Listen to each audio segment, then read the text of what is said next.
estudar o positivo não é silenciar o negativo. Para nós conseguirmos ter vidas com qualidade, temos que ser capazes de transcender o impacto do negativo. A etimologia da palavra felicitas está muito associada à abundância para o coletivo.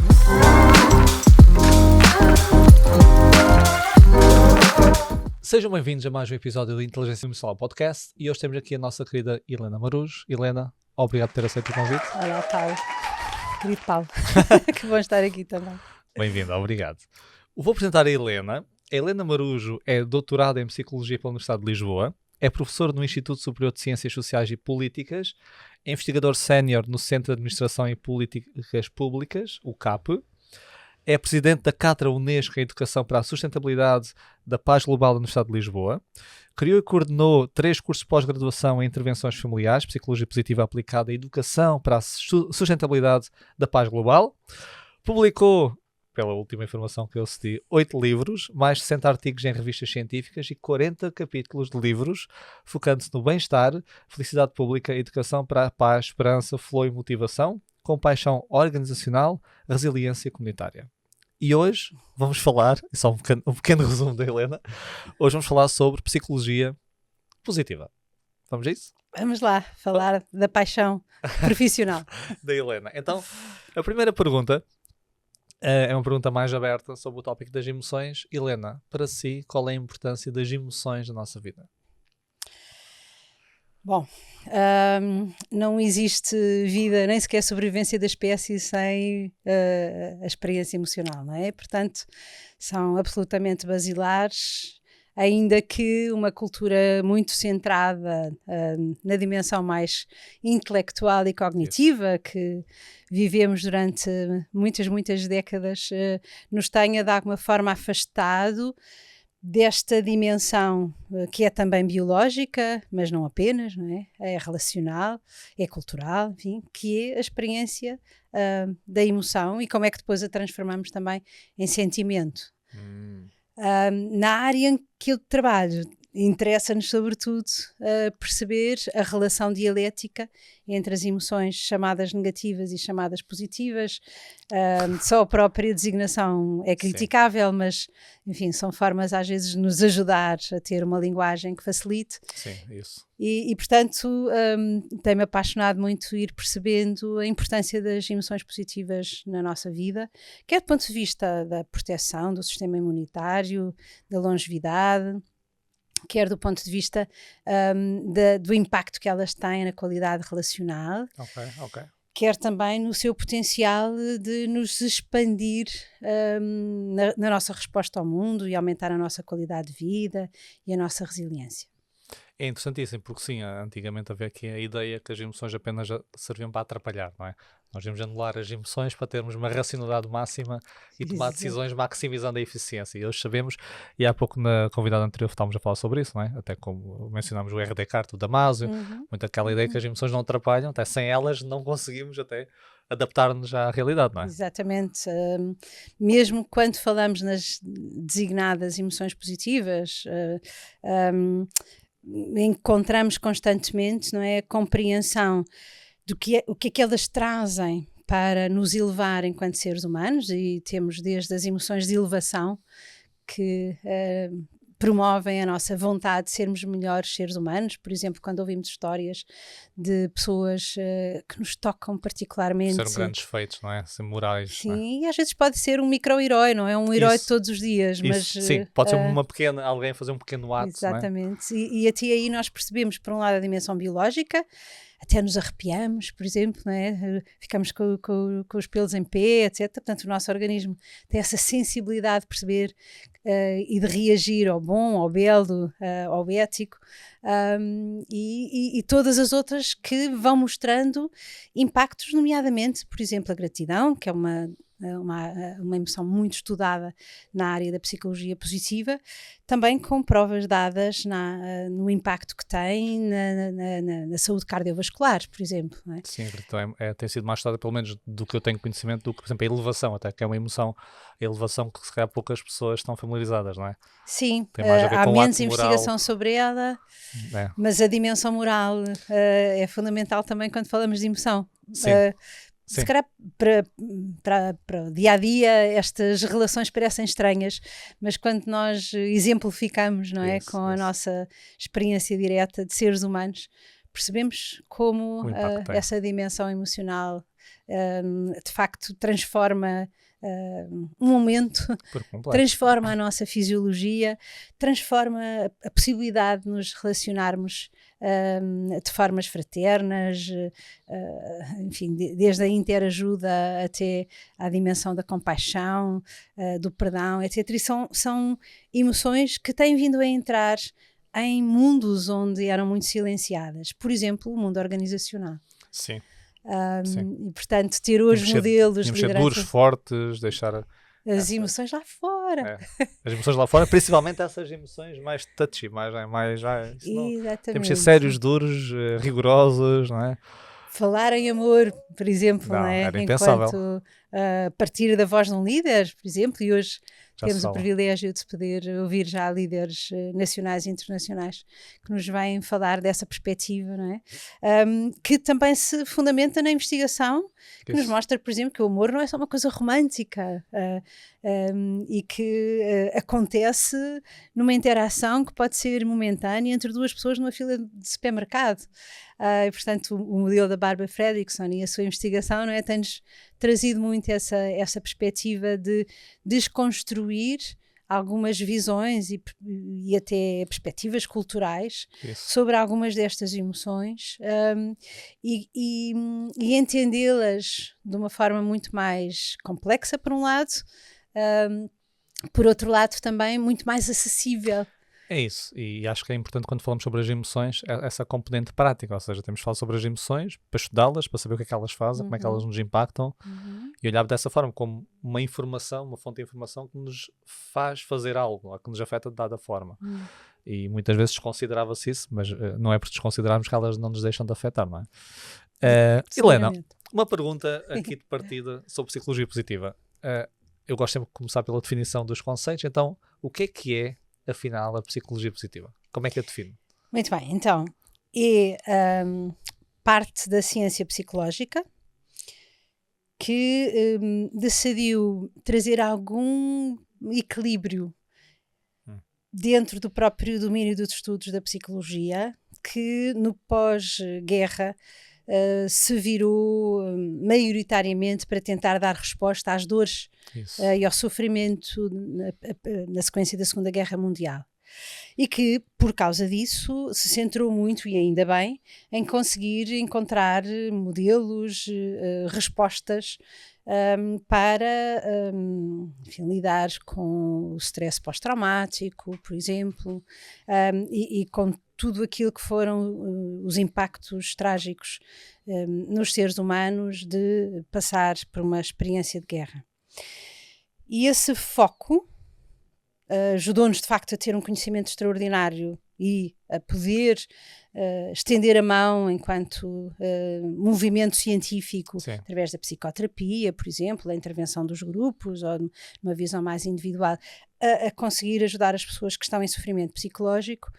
Mas no final dos anos 90 há um pouco esta percepção, a partir nomeadamente de um autor norte-americano, Martin Seligman, que ao assumir enfim, uma candidatura à maior associação mundial de psicólogos do mundo, a American Psychological Association, faz uma proposta que é: vamos estudar o que faz as pessoas estarem no seu melhor. Vamos investigar e promover o florescimento humano. O que é que traz felicidade às pessoas? Então, a psicologia positiva começou por ser este domínio dentro enfim, daquilo que os psicólogos fazem ao investigar o comportamento humano, mas que se orientou para compreender e otimizar as condições que levam a viver vidas que valem a pena. E esta visão de estudar o melhor dos seres humanos, seja enquanto indivíduos ou nas suas relações, nos seus grupos, levando isto até ao nível das nações, passou a ser, de alguma maneira, aqui emparelhado com a ideia de que a psicologia positiva é o estudo das condições de felicidade. Ok.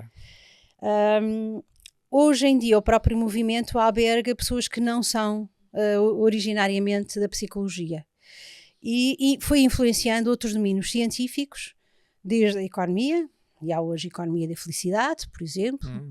A sociologia já existia, nomeadamente através do grande amigo e nosso docente da pós-graduação em Psicologia Positiva aplicada do ISCSP, o professor Ruud van Hoven, da Universidade de Roterdão, que desde os anos 70, que era, enfim, o grande investigador da felicidade dentro da sociologia e que se juntou ao movimento. Vieram os filósofos, o James Pawelski, da Universidade da Pensilvânia, traz a dimensão humanista e a perspectiva filosófica sobre esta dimensão do que é viver uma vida com a melhor qualidade possível. E começaram a emergir ciências sociais positivas. Tive o privilégio de estar na África do Sul no primeiro congresso das ciências sociais positivas e, portanto, hoje, apesar de o chapéu continuar a ser psicologia, nós temos os biólogos que estudam o genoma da felicidade, por exemplo. A Make Bartels esteve aqui connosco em abril no Simpósio Luso-Brasileiro de Psicologia Positiva. Foi agora há pouco tempo no Porto, não foi? Foi aqui em Lisboa, foi na em minha faculdade. Foi o 4º congresso português, Psicologia Positiva, e juntámos o Simpósio Luso-Brasileiro. E, por exemplo, ela vem da área enfim, da biologia, das ciências da saúde, e aquilo que estuda é a dimensão do genoma, da felicidade. Então, hoje, apesar do chapéu usar a palavra psicologia... Nasceu enquanto psicologia positiva e agora é um construto, se calhar tem que se renomear este construto. Transdisciplinar, sim, e na direção da Associação Mundial de Psicologia Positiva, da International Positive Psychology Association, do que tenho o privilégio de fazer parte desde o início, do board e agora da direção dos advisors, né, dos consultores. Já começámos a debater isso, mas não é fácil renomear. Por N fatores, não é? Porque nós somos muito cartesianos, não é? E, portanto... Isso. Classificar as áreas científicas tem muitas complicações, toca muitos, às vezes até egos, não é? Dentro da ciência. Egos e tudo o que está feito, e às vezes até para terceiros e para a população em geral, para se saber que é a mesma linha, mas que foi uma linha crescente. Pensa que é uma linha diferente. E... Portanto, para já é psicologia positiva, sabendo que dentro dela está um caldeirão de áreas científicas que se calhar é hoje a única forma de nós conseguirmos dar resposta à complexidade das nossas sociedades. Há vários níveis de análise sobre o mesmo assunto, e acho que fazem bem considerar vários. Aliás, desde a abertura da nossa pós-graduação de Psicologia Positiva no ISCSP há 13 anos atrás,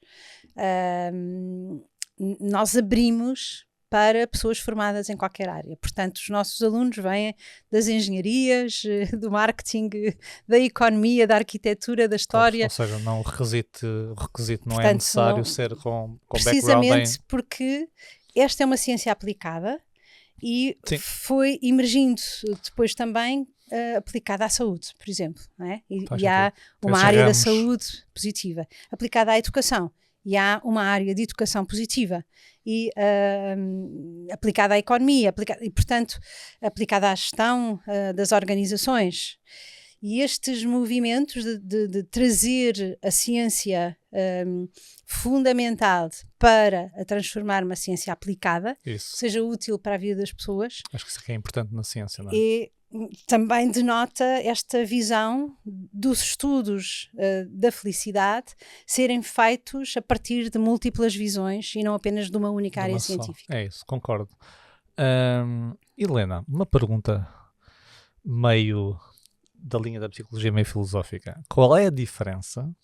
Ok, eu sei que depende dos autores, mas para a Helena, qual é a diferença entre felicidade, entre bem-estar e entre o conceito também de good life, não é? Uma vida boa?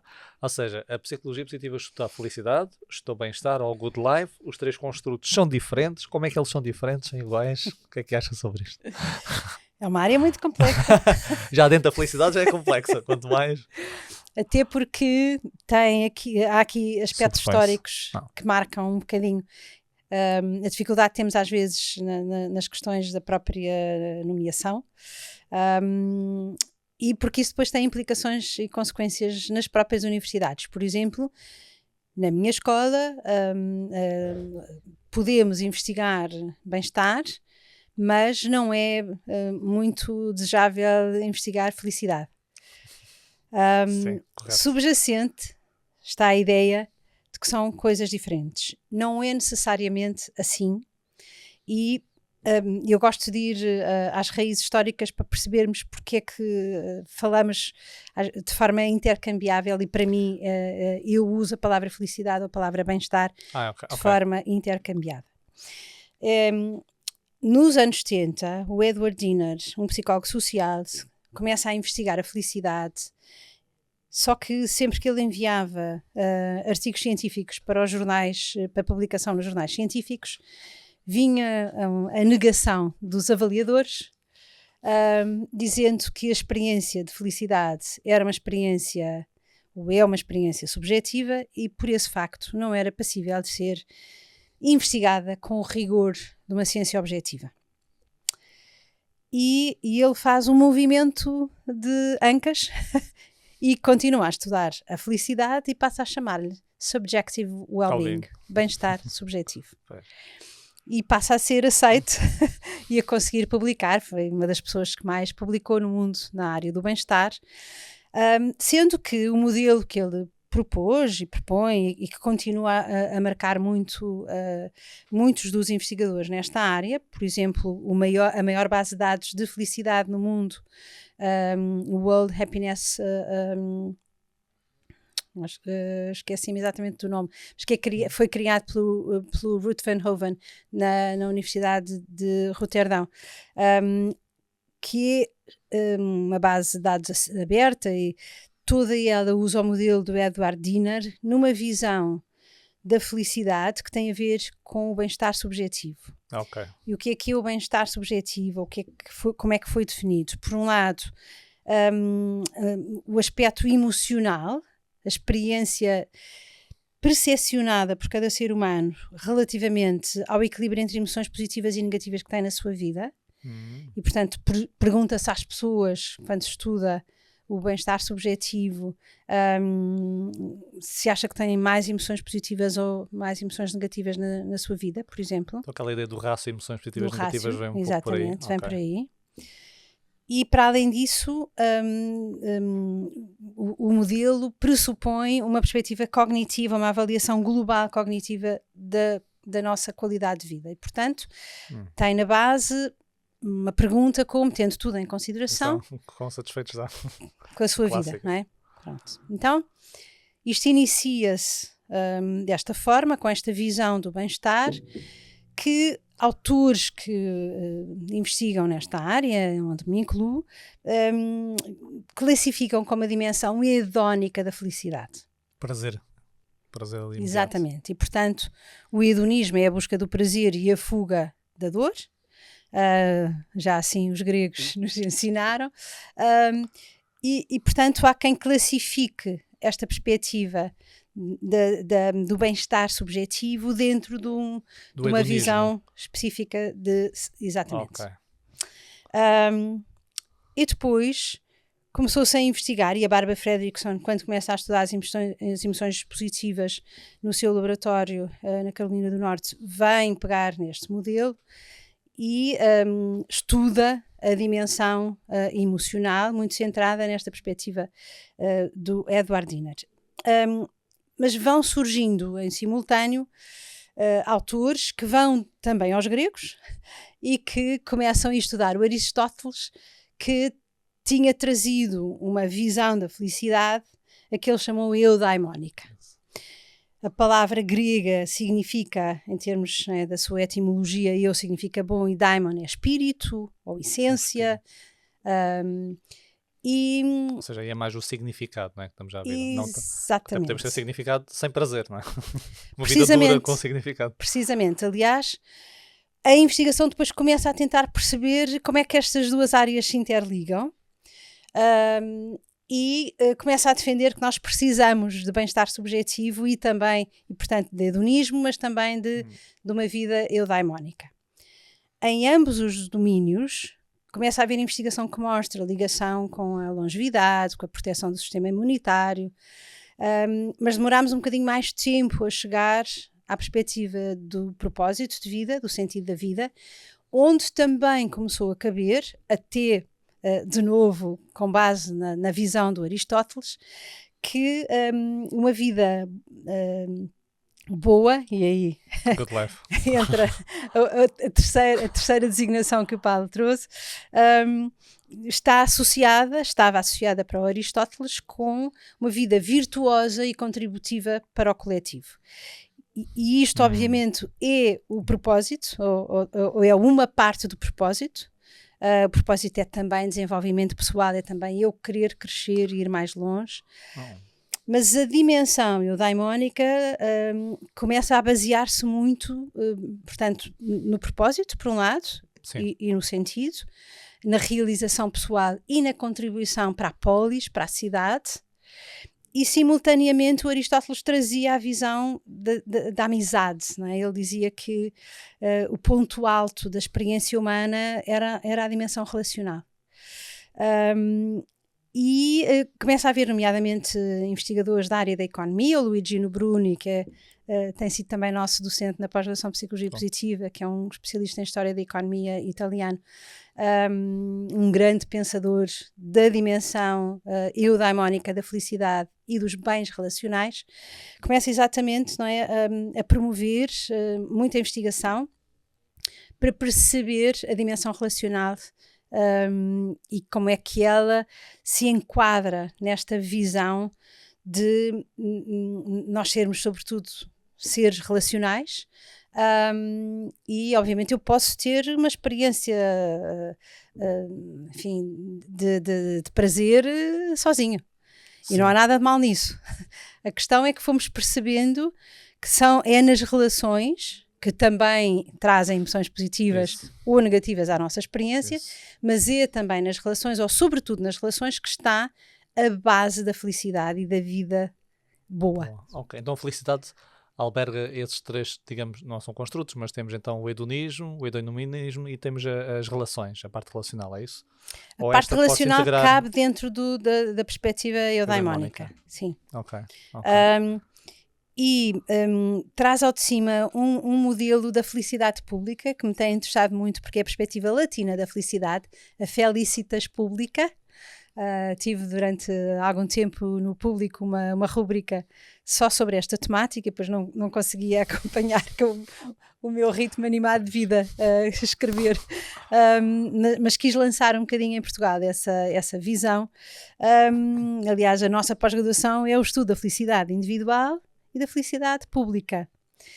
E o que é a felicidade pública? Portanto, se nós formos à visão latina e à etimologia da palavra felicitas, ela está muito associada com esta ideia de geratividade, de abundância para o coletivo, de fertilidade, de feminino, de fé, ok? São as raízes da palavra felicitas. E os romanos os imperadores cunhavam moedas com a expressão felicitas pública, por exemplo, quando o imperador tinha um descendente. E a imagem da felicidade pública, a simbologia, é uma mulher com uma cornucópia cheia de frutos e de abundância, muitas vezes também com um bebê ao colo, portanto associada à fertilidade. Isso. E a visão era de como é que levamos a felicidade para o bem comum. E começa a emergir, após o iluminismo, começa a emergir em Itália um movimento de economistas que vai buscar a perspectiva da felicidade pública romana. E Lisboa, por exemplo, chegou a ser chamada Felicita Júlia, a cidade da felicidade. E, portanto, vão repescar esse modelo, o Genovese, por exemplo, e fazem uma proposta económica de desenvolvimento económico dos países a partir desta visão. E o que eles vão dizer? Vão-nos dizer que a felicidade pública tem uma dimensão de qualidade económica, portanto nós precisamos ter vidas dignas. Sim. E de ter acesso à educação, ao trabalho, a uma casa condigna, ao lazer. E, portanto, precisamos de desenvolver os países de maneira a que não haja pobreza. Mas depois diziam, mas isto não nos chega. Nós precisamos de mais. E aí alavancam de alguma maneira, não é, nos 3 pilares do iluminismo, trazendo aquele que é o pilar esquecido, que é a fraternidade. Todos nós ouvimos e trabalhamos, e felizmente, e continuamos a trabalhar pela igualdade, não é? E por uma dimensão de justiça, enfim, para o mundo e para as sociedades onde vivemos, mas de facto o pilar da fraternidade que a Revolução Francesa lançou ficou completamente esquecido. Então eles já na altura, não é, pegam nessa visão e vão nos dizer que a felicidade pública precisa então de trazer a justiça e a igualdade na distribuição dos recursos. Precisamos de criar condições para toda a gente viver dignamente, mas também precisamos que a felicidade seja algo partilhado por todos e, portanto, um bem comum, onde, de novo, a igualdade e a justiça deveria estar presente. E como é que eles propõem que isso seja feito? Reforçando os bens relacionais. E os bens relacionais são um conceito que vem da sociologia, da economia, da psicologia. Portanto, aí nos anos 80 vários autores de diferentes áreas começaram a falar sobre isto, e que é a dimensão não instrumental das relações, é o lado afetivo, e aí entram as emoções. Suporte emocional mais. Onde a motivação para a relação importa, ou seja, a relação é o bem em si mesmo, não é uma coisa para eu chegar a um objetivo. E isto, de alguma maneira, colide com a visão, enfim, do modelo económico neoliberal, que nos tem encaminhado para relações muito instrumentalizadas, não é? E, portanto, a ideia aqui era, e nós temos trabalhado nela e temos feito publicação, nomeadamente com o Luigino Bruni, que é hoje uma das vozes mundiais nesta área. Portanto, ele deu continuidade na economia italiana, nos modelos de economia a este modelo, e a proposta aqui é criarmos cada vez mais relações que sejam bens. Portanto, nós não... produto final, é isso. Chama de produto no sentido é isso, sem um objetivo. Exatamente, portanto a relação é o bem em si mesmo. Não é para conseguir qualquer coisa. Sim. E se nós hoje pensarmos em grande parte das nossas vidas, percebemos que transformamos as relações em qualquer coisa onde a motivação muitas vezes é uma motivação associada a uma intencionalidade que está para além da relação, onde a questão da identidade deixou de importar. Pensemos, por exemplo, numa empresa, num trabalhador que sente que para aquela empresa tanto faz estar eu aqui ou outra pessoa qualquer. A minha identidade não importa. A empresa só quer alguém que faça este trabalho. Ser eu ou outro não interessa. E isto tem um impacto profundo, e está a ter um impacto profundo em dimensões de coesão social. Já que conta uma das necessidades humanas básicas, não é? Essa necessidade de ser valorizado, ou de que aquilo que faça tenha sentido e significado, não é? Exatamente, o modelo do Ryan e do Deci, não é? Dizem-nos que há 3 necessidades básicas nos seres humanos que parecem ser universais. Uma delas é sentir-me competente, a outra é ter autonomia e a outra é ter vínculo, um vínculo afetivo, não é? Sentir que sou parte. E é muito interessante porque quando estes temas começaram a ser debatidos e trabalhados, e esta dimensão dos bens relacionais foi ganhando enfim, relevância, e para nós tem marcado muito da nossa intervenção, nomeadamente em contextos comunitários, na área da educação positiva, na intervenção que fazemos de formação a lideranças, seja no âmbito político, seja organizacional e laboral, enfim, nas múltiplas áreas, ou intervenção comunitária, quando trabalhamos com populações marginalizadas, excluídas, que vivem em pobreza, etc. Para nós passou a ser um pilar central. E isso, conseguir voltar a reforçar a qualidade relacional entre nós, alinha-se depois com a investigação que vai sendo feita, por exemplo, o Harvard Study, que é o estudo longitudinal mais com mais anos da história da psicologia, não é? Enfim, os dados atuais o que reforçam é a qualidade das relações, que faz diferença. Sim.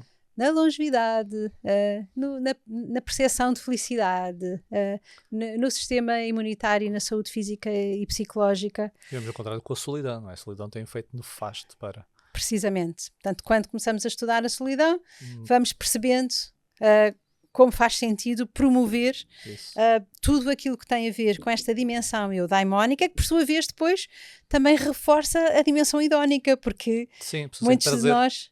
Exatamente, um abraço que o pai deu ao seu filho ou à sua companheira, não é? Vai-lhe trazer, por um lado, está provavelmente associado seguramente ao propósito de vida, mas também é uma dimensão hedónica e vai... Sim, as duas não são sentido de amor, de gratidão. Elas relacionam-se de alguma forma. Sem dúvida. Portanto, a felicidade conduz a uma boa vida, sendo ou precisando pelo menos destes dois grandes pilares, e se calhar a ciência ainda nos vai mostrar que há outras dimensões que é bom, para esta complexidade. Continuar a evoluir e é bom saber isso.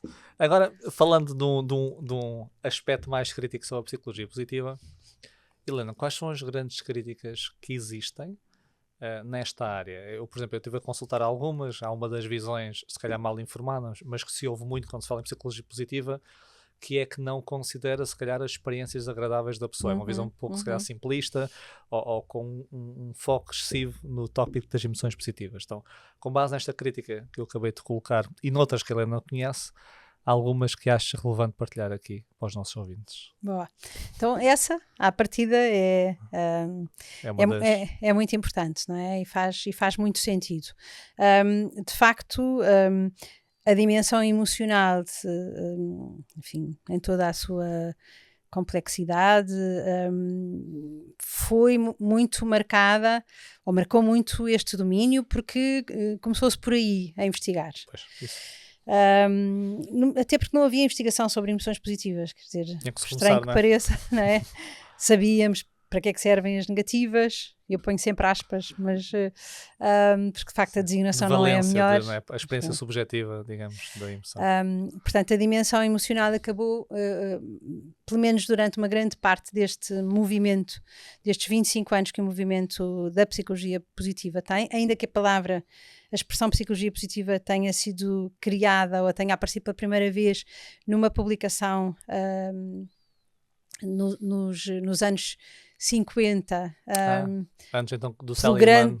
Sim, pelo grande criador do modelo da pirâmide das necessidades, pelo Maslow. Portanto, ele escreve num livro, usa esta expressão, Positive Psychology.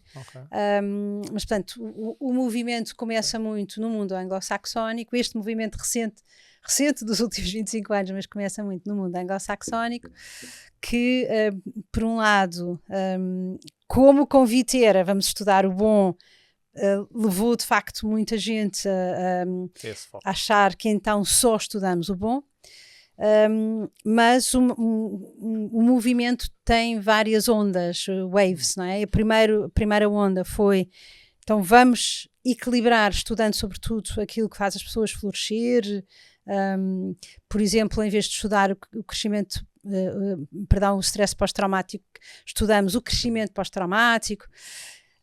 E portanto o objetivo foi mesmo esse, vamos estudar uma parte da experiência humana que está silenciada na ciência, só que depois veio a segunda vaga dizer, ok, agora que já chamámos a atenção para isso e já começámos a ter gente por todo o mundo em universidades de todos os continentes a estudar estes aspectos, vamos relembrar que a experiência humana é dialética e, portanto, não existe positivo sem negativo. E esta dança é o segundo momento do movimento, e começarmos a relembrar questões como a resiliência, que advêm e acontecem porque eu passei pela dor ou pelo sofrimento, e, portanto, claramente precisamos de dizer às pessoas, estudar o negativo não é silenciar o positivo, o negativo, perdão, Sim. é apenas perceber que o negativo tem tanto impacto na nossa existência, e todos nós sabemos, num dia em que as coisas no geral nos correm bastante bem, desde abrir torneira e ter água corrente até estacionar o carro e chegar lá e o carro estar no sítio onde o deixámos, que são, enfim, privilégios que muitos lugares do mundo gostariam de ter. Mas, sim, exatamente. Mas se tivermos um problemazinho, um desaguisado com um colega ou com um familiar, é aí que vamos pôr a nossa atenção. Portanto, nós sabemos, por razões de sobrevivência, estamos vocacionados para estar atentos àquilo que é potencialmente negativo. E o que a psicologia positiva depois veio dizer é, ok, então, para nós conseguirmos ter vidas com qualidade, temos que ser capazes de transcender o impacto do negativo. E começam aí os estudos do rácio, por exemplo, entre o positivo e o negativo, em empresas, estudar a quantidade de emoções positivas e negativas experienciadas, por exemplo, numa reunião de uma equipe de trabalho. São rácios 3-1 e depois 5-1 sobre relacionamentos. Exatamente. E começa-se a investigar, sempre percebendo que o negativo está lá.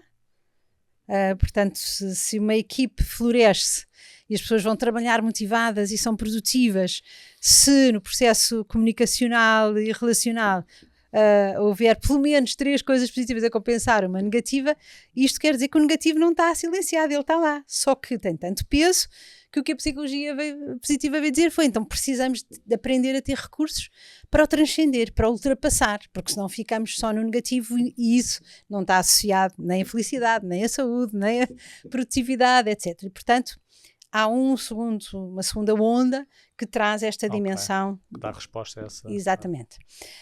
Depois, há uma outra crítica que tem a ver com o excesso de foco no indivíduo, que também é muito uma marca, por um lado, a psicologia, porque a psicologia tradicionalmente estudou muito mais sempre faz generalizações, mas sim. Exatamente. Sim. Inclusivamente o intrasubjetivo, o que é que se passa dentro de mim. Pois. Desde a dimensão cognitiva, a memória, até aos aspectos mais emocionais, etc., a experiência interna. E uma das críticas das quais eu tenho sido voz é este excesso de atenção à perspectiva individual. E neste momento saiu, aliás, a semana passada, de um grande amigo, o Michael Steger, da Universidade do Colorado, que também vai estar connosco na pós-graduação de Psicologia Positiva e já esteve como professor há vários anos atrás, e esteve aqui no nosso congresso em abril. Lançou recentemente um artigo científico no Journal of Positive Psychology, com uma visão de coisas que temos debatido juntos ao longo de muitos anos, e que é, será que a psicologia positiva melhorou o mundo? Portanto, temos 25 anos desta ciência, e ele foi ver indicadores de solidão, de bem-estar, okay? Desde que há medições, e foi fazer estudos comparativos. E em algumas áreas o mundo está um bocadinho melhor, e noutras o mundo está um bocadinho pior. E a questão dele, que eu comungo completamente, e aliás estou a preparar a minha comunicação para o Congresso Europeu, que vai ser na Áustria agora no início de julho, em Innsbruck, o Congresso Europeu de Psicologia Positiva, precisamente sobre a necessidade de trazer a psicologia positiva, que basicamente nós falamos, pelo menos desde 2010 em Portugal, eu e o meu infelizmente falecido esposo Luís Miguel Neto, que é a dimensão coletiva, comunitária, relacional, e sobretudo como é que nós trazemos a psicologia positiva para dar resposta aos maiores desafios da sociedade atual. E foi um bocadinho aí que entrou o nosso interesse por ir estudar a paz, e co-criar a Cátedra da Unesco em Educação para a Paz Global Sustentável na Universidade de Lisboa, com esta preocupação de cruzar os estudos da felicidade pública com a dimensão, sobretudo, da paz positiva. E o que é a paz positiva? Portanto, a paz negativa é como é que nós lidamos ou prevenimos conflitos, guerras. Ok. Sim. A paz positiva é como é que criamos condições para a paz existir, seja através das atitudes humanas, desde a compaixão, à empatia, à comunicação não violenta. É quase o florescimento da paz, neste caso, naquela linha do Seligman, do menos 10 ao mais 10, daquele contínuo, é do 0 para a frente, a paz positiva. Okay. Então, por exemplo, muitas vezes nós não temos paz porque temos injustiças ou desigualdades.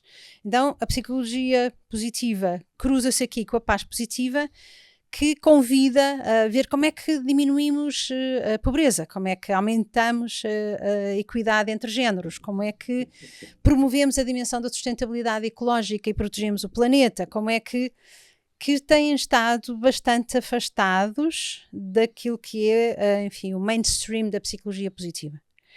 E que têm vindo a crescer, de tal maneira que já se falou, já emergiu a terceira vaga, com esta preocupação de uma maior sensibilidade também, que é outra crítica à psicologia positiva, inter e multicultural. Portanto, a maior parte dos estudos continuam a ser feitos como na psicologia em geral. Os weirds, não é? Exatamente, nos países ricos, enfim, ocidentais, sim, industrializados. Muitas vezes recolhendo dados junto dos alunos universitários, que são mais rápido, têm acesso fácil para os académicos, não é? E portanto eu tenho tido o privilégio, nomeadamente, de trabalhar com uma equipa da Northwest University na África do Sul há muitos anos, e tentamos investigar dimensões comunitárias, dimensões envolvendo de facto áreas de população que são pouco incluídas nos estudos da psicologia positiva, e que é outra das críticas. Portanto, temos aqui um luxo, será um luxo hoje falar de felicidade, ou promover a felicidade, ou como é que conseguimos que as pessoas percebam que não é um luxo, e que estamos a ir muito para além de levar a psicologia positiva às pessoas que têm capacidade financeira, para ter um coach, para fazer uma formação nesta área. Por isso é que nós temos muita coisa que oferecemos gratuitamente em termos de formação, ou temos a pós-graduação em psicologia positiva mais barata do mundo, que eu saiba, com os melhores investigadores aqui na nossa universidade, para tentar o mais possível que isto seja uma ciência democrática, que chega a todos. E, por exemplo, quando fizemos intervenção durante 10 anos com o Instituto de Ação Social na região autónoma da Madeira, levando a psicologia positiva para as famílias do rendimento social de inserção e pelas equipas que trabalhavam com eles, e estamos a falar, portanto, início dos anos 2000, a nossa preocupação já era, se nós sabemos, por exemplo, que sentirmos-nos bem traz longevidade, e sabemos que as pessoas pobres morrem muito mais cedo, como é que cruzamos estes dois mundos? Eu cheguei a ter uma aluna de doutoramento que foi para Rabo de Peixe, que na altura era a zona mais pobre da Europa, estudar a felicidade, fez 60 entrevistas, a Leonor Segurado Fale Balanço, fez 60 entrevistas junto de pessoas que vivem em condições da maior vulnerabilidade, ok? E fomos perceber e ouvir a voz deles sobre o que é isto de ser feliz. E fomos, sobretudo, a intervir, criando condições para que esta ciência, que tem trazido muitos recursos e muita aplicação para melhorar a vida das pessoas, que não seja estritamente para aqueles que têm acesso fácil, porque têm a possibilidade financeira de conseguir aceder a esta ciência.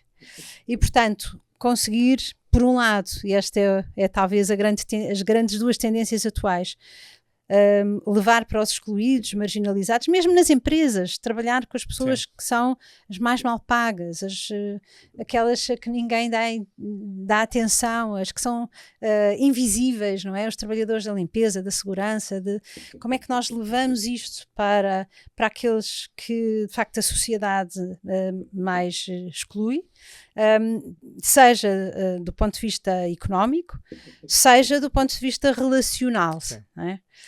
Porque não lhes é dada a oportunidade para poderem chegar, enfim, aos lugares e ao acesso a uma ciência que de alguma maneira se tornou elitista. E que agora, quando nós começámos aqui em Portugal, ninguém falava destes temas, e hoje em dia popularizou-se. Transformou-se, a meu ver, muito esquecendo que a ciência tem que ser de todos, e que a felicidade, que é altamente desigual no mundo, tem que voltar a ser alguma coisa partilhada. Eu só deverei ser feliz se quem estiver ao meu lado também estiver. A parte relacional. Faz sentido? Faz. E agora vou pegar nesse extremo de... Ficou popularizado, e há um conceito que a Helena conhece muito bem, e eu queria ver a sua perspectiva sobre isso, que é a positividade tóxica.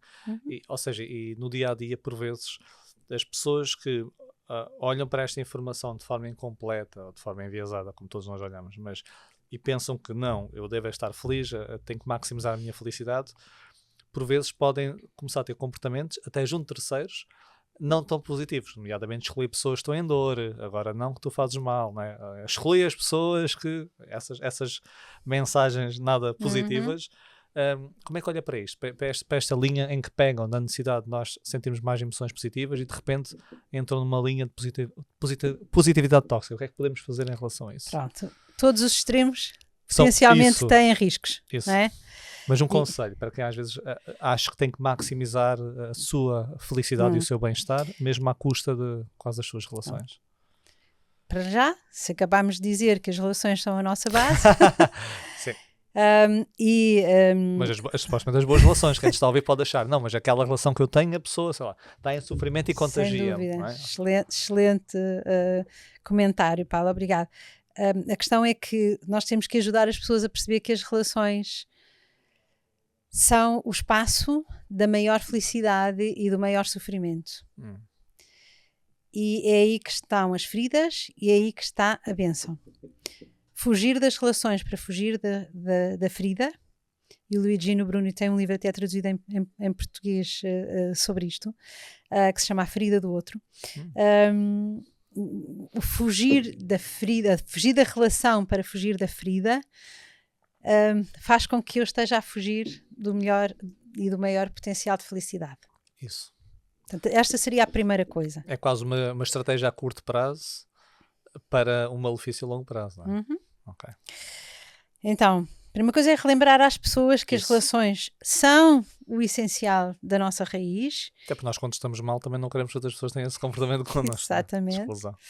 Mas que temos que saber e voltar a lembrar que estar numa relação, se ela for importante, vai querer dizer que vai haver frustração e que vai haver enfim, momentos em que o outro, a outra vai dizer o que eu não queria, ou não dizer o que eu queria, ou não estar quando eu precisava, e conseguir aprender a viver nas relações com essas fragilidades e talvez um horizonte humano dos mais belos, ser capaz de abraçar essa complexidade, que era uma expressão que o meu falecido esposo usava muito.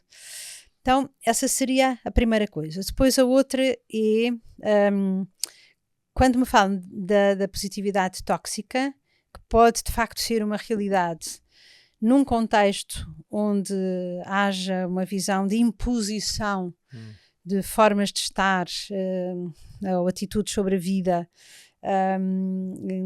enfim, deterministas e únicas, não é? Como em qualquer área, à partida é arriscado e pode nos levar a lugares que não são saudáveis.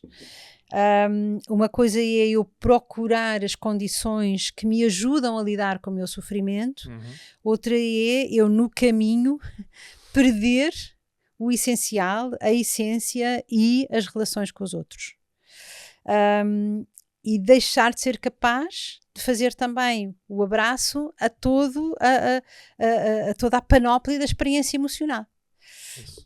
Dou um exemplo pessoal. Quando o meu marido faleceu, enfim, a maior perda da minha vida, né? Tivemos juntos desde os meus 17 anos, os nossos 17 anos, até o gabinete da faculdade era o mesmo, portanto viajámos o mundo inteiro a dar conferências da África do Sul à China, à América do Norte em conjunto.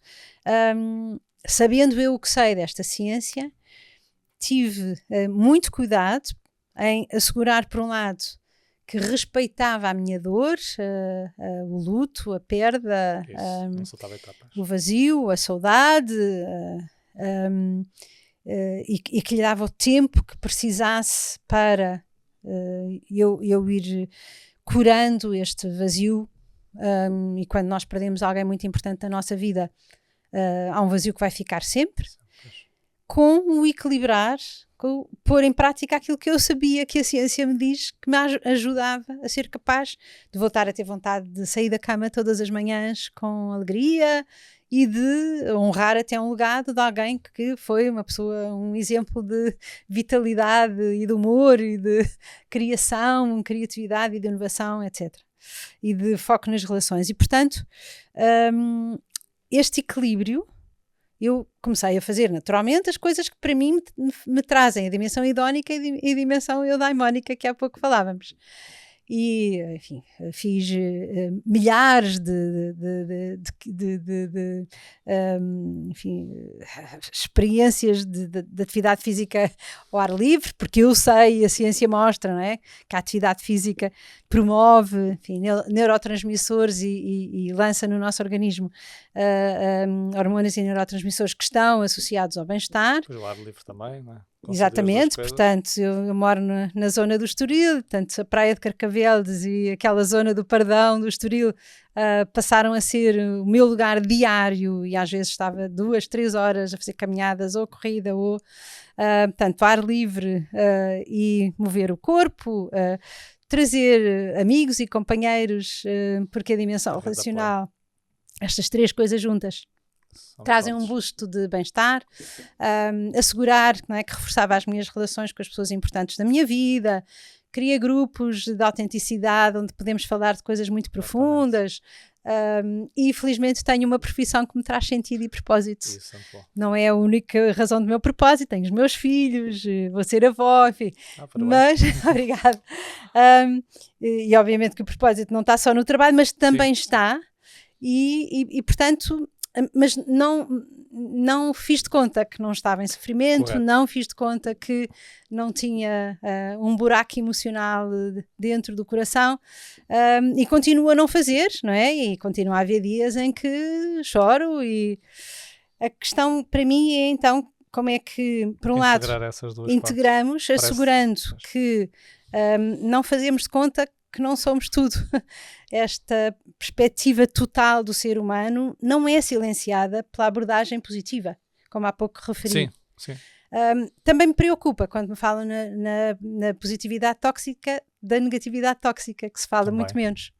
Ainda há pouco tempo fiz uma busca porque queria escrever um pequeno artigo sobre isso, que vou pondo nas minhas redes sociais, coisas que vou pensando sobre estas coisas e convidando as pessoas a pensarem comigo, e há muito menos, numa busca no Google, por exemplo, ou no motor de busca, há muito menos coisas sobre a negatividade tóxica, e a mim preocupa-me a negatividade tóxica também. Isso é mais impactante. E portanto vamos continuar a dizer às pessoas e a facilitar este conhecimento que de facto, enfim, visões extremadas do mundo que nos empurram e desligam do essencial, seja dentro de nós. Porque é mais natural, não é? Nós somos seres muito dicotómicos, não é? Vemos muito o mundo a preto e branco.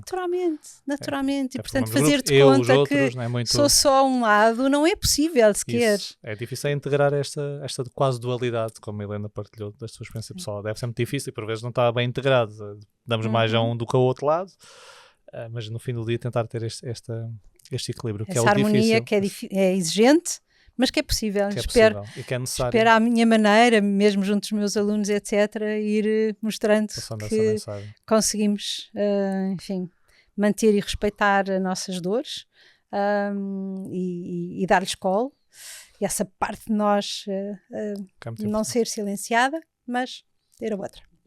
Gostei. Muito bem respondido, Helena.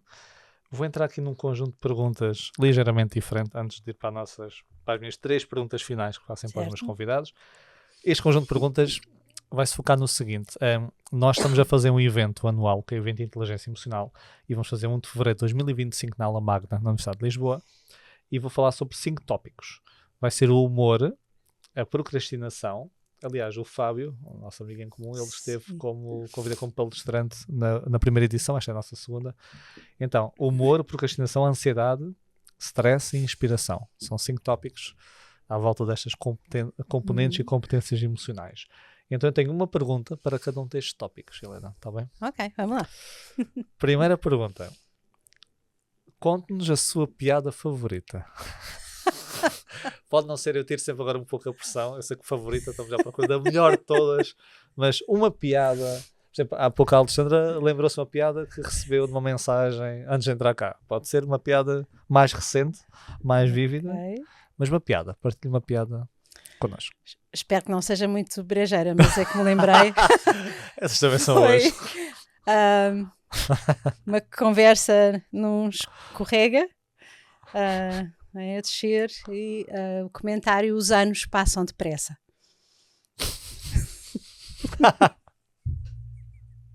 Muito bom. Tive aqui um segundo processamento de informação, mas gostei. Vou tentar não rir demasiado, que eu adoro piadas para parecer que sou aqui um pouco profissional, mas gostei muito. Gostei, senhora. Os meus filhos são têm um sentido de humor extraordinário e, portanto, são um exemplo para mim constante de humor e da criação, do brincar com as palavras. Isso, para criar um humor elaborado, diremos assim. Gosto. Sofisticado. Aquelas que não é a primeira que conseguimos, logo damos 1 ou 2 segundos. Procrastinação. Qual foi a última coisa que procrastinou? Ainda por cima a Helena faz 1000 coisas, então a última coisa que procrastinou, que se lembra? Rever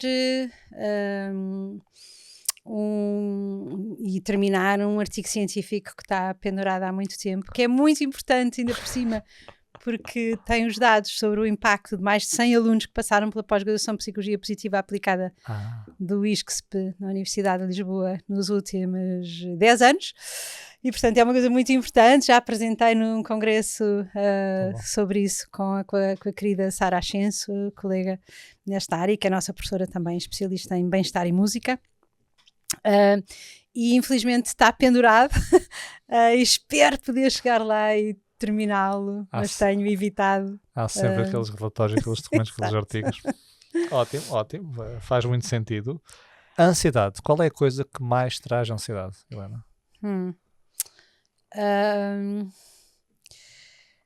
E pensar se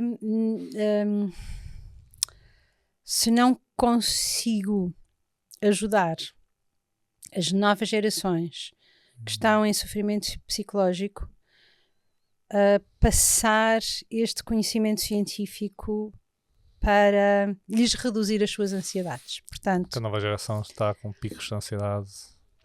Eu, para além de ser professora na universidade e, portanto, tenho as novas gerações comigo. Nota isso na prática? Noto muito, mas ainda recentemente fiz parte de um projeto de voluntariado de promoção da saúde mental no contexto universitário e, portanto, fui a algumas universidades diferentes falar com alunos de cursos diferentes, de comunicação social e de outras áreas, de educação, etc. E, invariavelmente, eu neste momento, quando estou com estes grupos, peço que ponham a mão no ar aqueles que já tiveram um ataque de pânico, aqueles e aquelas, pondo a minha mão no ar. Okay? E a quantidade de pessoas que neste momento, pelas múltiplas comunidades onde me movo, cada vez levantam o braço é assustador. Portanto, a minha ansiedade tem a ver com a ansiedade generalizada que está a crescer. E sentir que temos com muita urgência que chegar às pessoas com aquilo que são recursos psicológicos porque é um nível de sofrimento e o impacto que tem em termos de produtividade, de desempenho, a todos os níveis, nas organizações laborais, mas também na educação, etc., nas famílias. Cada vez mais cedo. Eu tenho alunas minhas, agora a última aluna tinha que entregar um projeto e estavam-me a dizer que tem sido complicado, tinha falecido o pai, entretanto, depois tinha a filha de 13 anos, com episódios depressivos que não conseguiam ir à escola, sair de casa, mas cada vez é mais comum e eram idades que antigamente pouco se falava, pouco se via. Sim. E agora está a crescer por N motivos. Havia uma leveza, não é? Sim, não de gerações que podiam estar protegidas ou desligadas, não é? da experiência do sofrimento coletivo, que hoje até por razões mediáticas, não é? Crescem mergulhadas constantemente na notícia do que está a acontecer de pior em qualquer canto do mundo, repetida até à náusea. Para além disso, em contextos de adultos que estão em sofrimento psicológico também, muitas vezes. Também está. E, portanto, não têm sequer modelos e não têm recursos, porque também foi uma geração muitas vezes educada com níveis baixos de frustração, que, por exemplo, não acompanharam muitas vezes o funeral dos avós ou dos tios, e, portanto, são protegidos de experiências humanas que as gerações anteriores, desde sempre, fazia parte da vida e, portanto... Sim, a sobreproteção depois não nos prepara a tal história que estava a dizer do equilíbrio para as frustrações futuras. Portanto, um namorado que acaba uma relação ou um teste numa área que eu tenho dificuldade, ou uma professora mais estrita... Pode fazer disparar, pode intensificar em demasia aquilo de cima. Pronto, é uma ansiedade muito, muito boa de sentir, no sentido que é uma boa preocupação. Infelizmente. Portanto, vamos lá continuar a formar o máximo de pessoas, desde professores. Temos projetos na área da educação positiva. Quase todos os meses fazemos um webinar aberto ao público. Já chegámos a ter 800 pessoas inscritas, em que durante 3 horas, portanto são ações acreditadas para professores, para chegar ao máximo de educadores que estão no espaço da escola e que desde muito cedo podem trazer estas coisas primeiro para a sua vida enquanto adultos e depois conseguirem transmiti-las para os mais jovens. Portanto, estamos com projetos nesta área. Se quiserem seguir as minhas redes sociais, que para mim só servem para divulgar muito daquilo que vamos fazendo, ou quase só servem, pronto. Também ponho lá uma coisa ou outra do sucesso do meu filho mais velho na série sempre, do 25 de Abril, onde foi guionista. Pronto. Mas, de maneira geral, o meu objetivo, de facto, nas redes sociais é, de facto, trazer o máximo de projetos gratuitos, portanto, estamos a fazer isto pro bono e todos os meses trazemos um tema que ajude a criar, por um lado, reflexão e pensamento crítico, aberto a quem quiser, portanto não precisa de ser professor, mas os professores ganham com isso porque têm créditos, mas temos gente de todas as áreas a participar, e onde tentamos trazer recursos. Por exemplo, fizemos uma sessão recentemente sobre como educar para um futuro viável num tempo de risco existencial. E trouxemos, enfim, sou eu que preparo e vou sempre buscar temas que me exigem a mim estudar e que vão fazendo sentido à medida que vou tendo, enfim, esta sensibilidade na minha própria limitação e humildade do que é que precisamos, de que é que precisamos de falar e o que é que precisamos desenvolver enquanto competências para lidar com o mundo que temos hoje. Então, pelo outro lado, para mim, baixar a minha ansiedade é fazer coisas que permitam dar resposta às coisas que me trazem ansiedade. Depois do fim eu vou perguntar onde é que as pessoas podem encontrar essas informações, a pós-graduação, fazer depois, para ser mais direto, site, e-mail, redes sociais. Não, obrigado eu por fazer serviço público. Essas partilhas. Stress. Helena, o que é que faz quando sente muito stress? Começo pela respiração, portanto vou à base imediata, que é a consciência sobre como é que estou a respirar, aprofundando e lentificando a minha respiração. Depois tento perceber onde é que estão os meus pensamentos e introduzir alguma seleção naquilo que estou a pensar, que me traga estratégias que me permitam começar a controlar esse stress, reconhecendo e validando. Portanto, ele tem um lugar protetor, é uma chamada de atenção, é um sinal vermelho ou amarelo, depende da intensidade.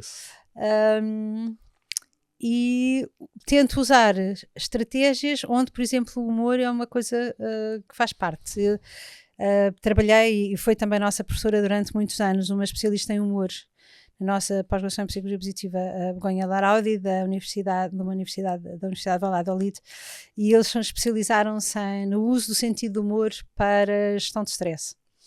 E ela tem já escreveu vários livros sobre isso, e um dos truques que me ensinou e que eu uso às vezes é começar a provocar a gargalhada. Sim.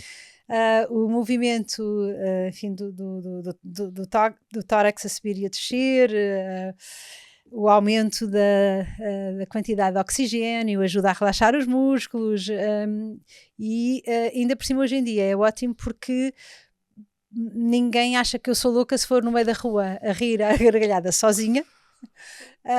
Porque basta pegar no telemóvel, encostar, Estou a contar uma não piada. está ninguém do lado de lá, mas alguém vai achar que eu estou a falar. Antigamente achávamos que essas pessoas, pronto, é esquizofrénico, não pode, agora não, tem telemóvel, está com auriculares. Um bom truque. E portanto, por exemplo, a mim o provocar a gargalhada é uma coisa que me serena, que me traz, enfim, instantaneamente, não é? Estou a falar das respostas mais instantâneas, mais imediatas. Sim. Posso, às vezes, foi uma coisa que acabei de fazer uma asneira. Por exemplo, enviei, como já me aconteceu, um e-mail ao nosso Presidente da República, qual, tendo no título o excelentíssimo professor Marcelo Caetano, por exemplo. Primeira coisa, impacto, que vergonha. Segunda coisa, ok, tenho 2 hipóteses aqui, ou vou achar que horror, como é que é possível, estou aqui a pedir um alto patrocínio da Presidência da República e faço um erro destes, e depois tomar uma decisão, não é? O que é que eu faço com isto? Enviar um e-mail logo a seguir, se ainda não leu o e-mail a seguir, estou a contar uma história verdadeira, ok? Se ainda não leu, não leia.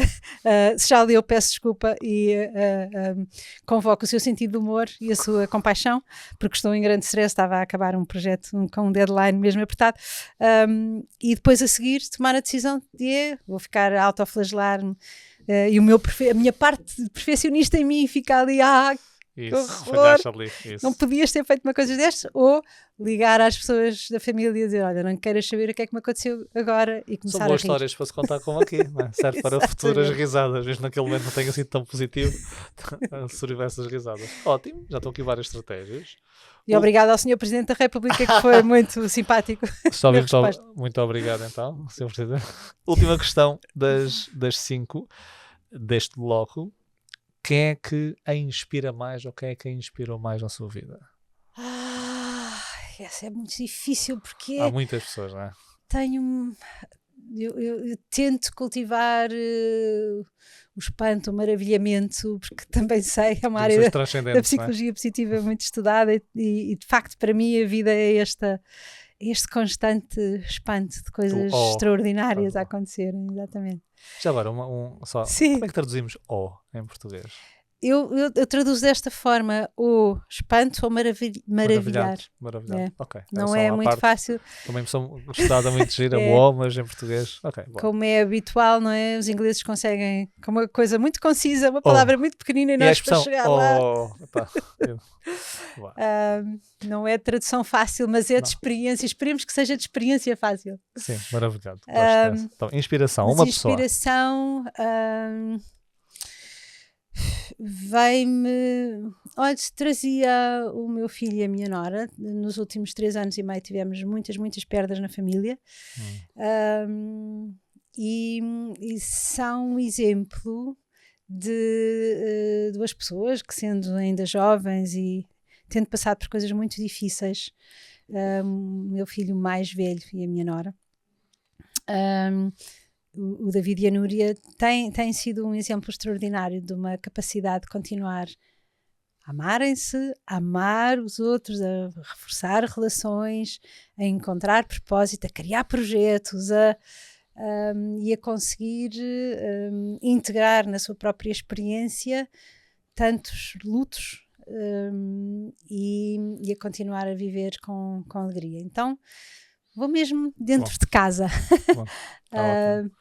Porque aí está o coração ainda mais próximo, não é? Mais próximo. É mais fácil, coração a coração, e sentir todos os dias essa beleza que é vermos as pessoas não apenas a serem resilientes perante a dor, o sofrimento, mas de facto a elevarem-se como seres humanos e a transformarem-se em melhores pessoas a partir daquilo que é a dor que não controlamos, porque ela faz parte da nossa existência. Eles são um exemplo real, digamos, dos princípios da psicologia positiva, não é? Sem dúvida. Obrigado, Helena. Gostei muito da inspiração. Últimas perguntas de fecho. Helena, se fosse obrigada a se livrar de uma emoção, qual é que seria e porquê? O medo. O medo salta-me às vezes de formas um bocadinho excessivas. Nomeadamente, apesar de eu trabalhar e investigar na área da esperança, por exemplo, não é? Faço parte de um projeto internacional que é o Hope Barometer, e a esperança é considerada por alguns autores a antítese do medo. Às vezes o medo paralisa-me um pouco. Pode ser o medo da minha própria vulnerabilidade, da minha fragilidade. Estou numa fase da vida, não é? Estou no meu último capítulo, e esse processo de lidar com os nossos próprios, com o meu próprio envelhecimento, apesar de felizmente ainda estar com saúde, vitalidade, e ter tanta coisa extraordinária a acontecer na minha vida. Há de facto aí um lugar, ainda por cima estou sozinha, não é? Portanto, do que é isto de envelhecer num país que não tem os melhores recursos, nem as respostas mais humanizadas para o processo de envelhecimento, onde já perdemos muitas vezes o sentido de comunidade, que era essencial, não é? De cuidarmos uns dos outros e de sentirmos que éramos parte de... Uma visão coletivista já... E portanto, talvez essa seja a emoção que mais me toca nesta fase da minha vida, que perdi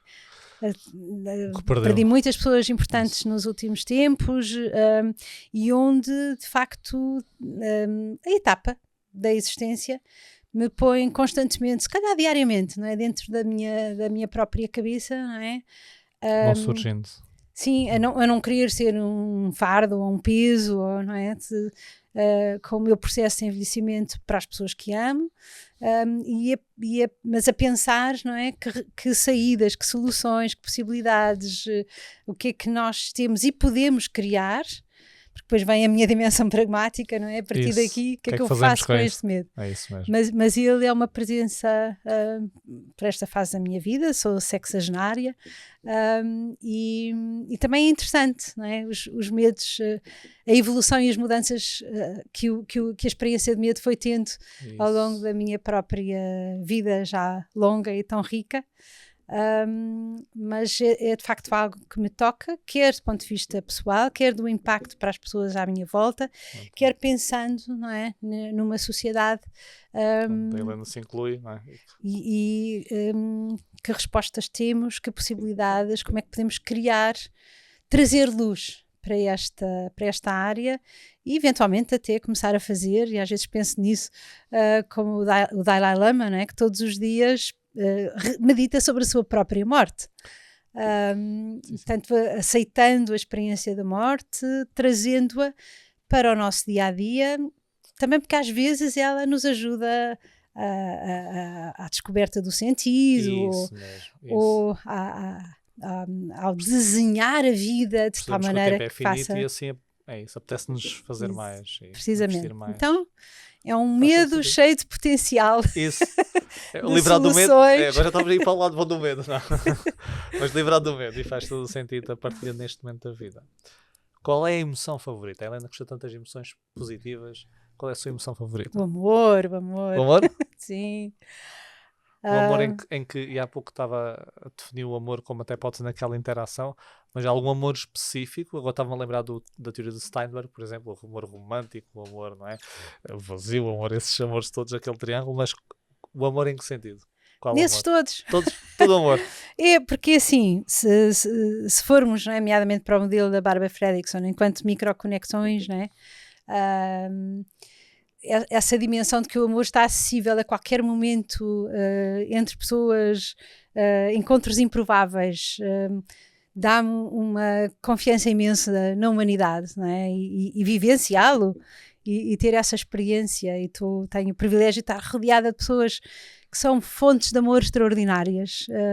Eu faço biodança, por exemplo, e é uma área onde nós sentimos muito isso, porque trabalhamos as emoções através do corpo, não é? Da nossa expressão corporal com a música e o projeto que o Roland Toro nos deixou, e aí sinto muitas vezes esta múltipla visão e experiência de um amor que pode ter dimensões românticas, que pode ter dimensões até de sensualidade, mas que traz sobretudo esta dimensão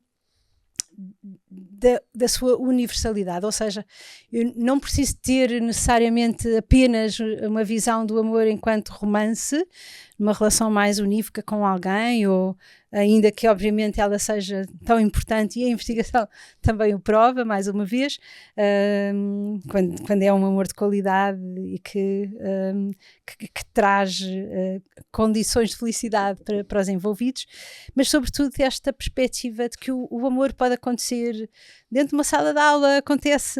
Mas é sempre um amor relacional para o outro, não é? Ou do sim, outro. a dimensão do relacionado do amor. E depois a sua concretização das coisas mais simples, desde o que é que nós partilhamos nas redes sociais. Estamos a espalhar amor, o que é que nós escrevemos quando enviamos uma mensagem a alguém ou um e-mail, como é que nos responsabilizamos por esta construção de um amor que vai depois fortalecer os bens relacionais. E quando eu penso, por exemplo, no portageiro da Ponte 25 de Abril, que muitos conhecem, que tem uma página do Facebook que foi criada para ele com centenas de milhares de seguidores e que eu já tive o prazer de conhecer numa noite de Natal, à 1h30 da manhã. Ele estava de serviço e que é alguém que transforma uma troca económica, portanto, um momento mercantilista, num ato de amor, porque tem uma palavra bela, alegre, entusiasmada, de alguém que vê o outro. Eu paro para pagar a portagem no 25 de Abril, se ele estiver de serviço, e ele diz: que bom tê-la hoje aqui, fazia-me falta. Ou passa alguém a seguir e ele diz: fica-lhe tão bem esse novo corte de cabelo. E quando as pessoas sabem que ele está de serviço, preferem ficar na fila para passar por ele. Só para ver. É isso. É para mim um exemplo, não é, de alguém que transforma uma transação económica num ato de amor, e que me dá um brilho muito especial e me põe o coração a vibrar. E portanto o amor é esta coisa extraordinária do abraço que se dá a alguém que está a chorar e que naquele momento precisa tanto de mim, ou alguém que acabou de saber que ganhou um prémio, ou que entregou uma tese, ou que ficou grávido, não é? Então o amor tem é mesmo a base, e a amorosidade tem que continuar a crescer entre nós. E obrigado ao Paulo por servir essa função também, de nos pôr a viver, a sentir e a pensar e a investigar estes temas. Obrigado. Helena, 2 últimas perguntas. Um livro que recomenda os nossos leitores poderem ler? E pode ser um livro sobre uma das áreas que investiga, ou pode ser um livro até de ficção. Um livro que gosto e queira recomendar. Ok. Eu não tenho muito jeito para vender os meus próprios livros, mas posso. Tem 8 livros escritos, não é? Eu estive a ver alguns na UC. A dimensão de marketing não é uma força pessoal, mas, enfim, em Portugal, a não ser exceções, não escrevemos livros para enriquecer e, sim, portanto, os livros que fui escrevendo são para pôr ao serviço do bem comum. Mas para quem trabalha em áreas mais ligadas às empresas, eu acho que o nosso Humanizar as Organizações é um livro com muitas estratégias e reflexão e dados para quem estiver interessado em perceber a aplicação da psicologia positiva ao mundo organizacional. Humanizar as Organizações. Humanizar as Organizações tem como subtítulo Novos Sentidos para a Gestão de Pessoas. É uma área que me interessa muito, leciono nestas temáticas na universidade, a nível de mestrado, doutoramento e de licenciatura, e portanto a gestão, não gosto da expressão, mas enfim, o cuidar das pessoas nas empresas, sim, para mim é hoje essencial também. E depois pensei, enfim, mais recente que esse, o nosso livro de Educação para a Paz Global Sustentável, porque infelizmente estamos a viver num mundo onde as questões da guerra têm estado mais presentes e temos mais conflitos no mundo do que tínhamos desde, nomeadamente, que foi criado o indicador de avaliação da paz no mundo. e portanto estamos a sofrer de novo, não é? Um sentido que não tem que ser necessariamente apenas e só, apesar de também ser a guerra entre nações com as tragédias que elas trazem para todos os envolvidos, mas podem ser as microguerras, as microviolências, e portanto escrevemos também esse livro de como é que nos educamos para vivermos de formas mais pacíficas, trazendo múltiplas áreas científicas também, as suas vozes para o contributo. E um terceiro, que é a Esperança Ativa, da Joanna Macy e do Chris Johnson. O Chris foi nosso palestrante no Congresso em abril, e que trazem uma visão da esperança a partir da perspectiva da sustentabilidade, da proteção do planeta, de um sentido cívico, não é? De sermos parte das soluções. Isso. E de não deixarmos morrer a possibilidade de acreditar que fomos sempre conseguindo criar soluções enquanto humanidade. Sim. Também criámos muitos problemas, mas também fomos sempre criando soluções, e sobretudo porque é um livro que nos volta a comprometer com a responsabilidade, porque a esperança, e ao investigarmos a esperança vamos sabendo isso através do barómetro, a esperança está muito ligada à ação. A esperança tem que ser atuada. Esperança ativa. E, portanto, se eu estou a deixar de acreditar na humanidade ou na nossa possibilidade de seguir em frente com otimismo ou com confiança, ou se estou com medo do que é que vamos deixar para as próximas gerações, então... Tal desamparo do Seligman. Exatamente. Então vamos começar, ou convidar, a fazer pequenas coisas no meu bairro, no meu grupo de jovens, o que é que eu posso fazer, desde fazer uma caminhada pela paz no projeto de Economia de Francisco, e juntos caminhamos com a intenção de construir a paz, e portanto estamos juntos a fazer qualquer coisa ou a sentir que somos parte de... Portanto, o aspecto de conseguir trazer a visão de que todos nós contribuímos para o futuro que queremos. Portanto, ele não é só uma coisa que está algures lá à frente, está a ser construída hoje, nas minhas decisões individuais, nas nossas decisões coletivas.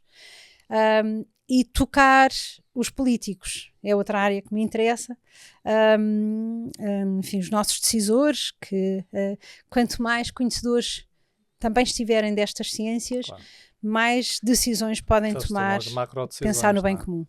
É isso. Portanto, a Esperança Ativa da Joanna Mason é um livro da Bamboal Editores, que também recomendo. Sim, a Esperança Ativa também. Que nos... vamos comprometer-nos. Quando eu faço coisas pelo mundo melhor, podem ser muito pequeninas, pode ser salvar os gatos da vizinhança, fazer uma limpeza de praia, fazer uma corrida onde faça angariação de fundos para uma organização que me faz sentido, ou criar um grupo no meu prédio onde nos passamos a encontrar, não apenas para nos zangarmos nas reuniões de condomínio, mas para nos encontrarmos no nosso melhor, nos interajudarmos. E quando fazemos pequenas coisas, a esperança emerge. Sim. Porque se eu estou a agir, se eu consigo esta coisa pequenina aqui na minha família, nos meus amigos, nos meus vizinhos, na minha escola, então se calhar vai ser possível. E concordo 100%, e nem que seja, por ver se temos essa perspectiva, não vai impactar quase o mundo, a sociedade, mas a micro-sociedade do meu bairro está a impactar, e por essa micro-sociedade do bairro pode influenciar outro bairro. É como o festejar da 25 de Abril. Eu podia achar, para quem dizer bom dia, vai ficar calado. Não, e está a impactar e impactou. Por isso, 100% de acordo. Gostei muito. Obrigada, Paulo. Para terminar, Helena, onde é que, Helena, a pode encontrar? Fale-nos então da Psicologia Positiva da pós-graduação, onde é que se pode inscrever quem tiver interesse. Partilhe essas Fantástico. Fontes de informação de pesquisa. Pronto, então, a pós-graduação em Psicologia Positiva Aplicada é um curso que está baseado e foi criado por mim e pelo Luís Miguel Neto, no Instituto Superior de Ciências Sociais e Políticas, o ISCSP, da Universidade de Lisboa. Portanto, é uma das 18 escolas da Universidade de Lisboa, tem este nome, e se forem ao site, e procurarem, ou se puserem no motor de busca Psicologia Positiva, pós-graduação Psicologia Positiva Aplicada, aparece-vos é o única. ISCSP. Pronto. Estão a decorrer as inscrições até meados de setembro, finais de setembro, creio. As aulas começarão em outubro. São quinzenais, à sexta à noite e ao sábado o dia todo. Queremos que as pessoas tenham 2 fins de semana para estarem em família e para os seus projetos, e vão decorrer entre outubro e junho, sensivelmente, do próximo ano, com os melhores investigadores mundiais de países como o Reino Unido, a França, a Dinamarca, a Itália, os Países Baixos, a Espanha, ok? E Portugal, naturalmente. Depois, nas minhas redes sociais, seja o LinkedIn, portanto tem uma página com o meu nome, Helena Marujo, onde vou publicando e divulgando estas iniciativas, e muitas outras que vamos fazendo, que pode ser um webinar aberto ao público, que pode ser um curso de comunicação não violenta gratuito, que pode, portanto, LinkedIn, Helena Marujo. Nós temos Helena Marujo ou Cátedra E igual a GPS, também temos uma página no Facebook. O E igual a GPS corresponde ao acrónimo, portanto, Education Global Peace Sustainability, e estamos também no Instagram Marujo Helena. Eu muitas vezes não tenho tempo, não tenho ninguém a trabalhar comigo, portanto ponho diretamente na minha página, nem sempre consigo ir alimentar a página da cátedra. E no Facebook Helena Marujo, e por aí vamos partilhando o máximo de coisas que vamos fazendo, artigos científicos que vamos publicando, de acesso aberto, livros na Springer de acesso aberto, como o Hope Across Cultures, que lançámos o ano passado, e portanto se seguirem vão vendo coisas que vamos fazendo e juntam-se a nós. Muito bom. Helena, para fazermos um movimento grande de promoção da felicidade para todos. É muito importante. Muito obrigado, Helena, foi um grande prazer. Que bom estar aqui, Paulo. Vou de coração cheio, com estas perguntas brilhantes, com o seu sorriso e com este projeto que nos toca. Obrigado. Obrigado a todos também. E vemos no próximo episódio do podcast Inteligência Emocional, o podcast. Obrigado.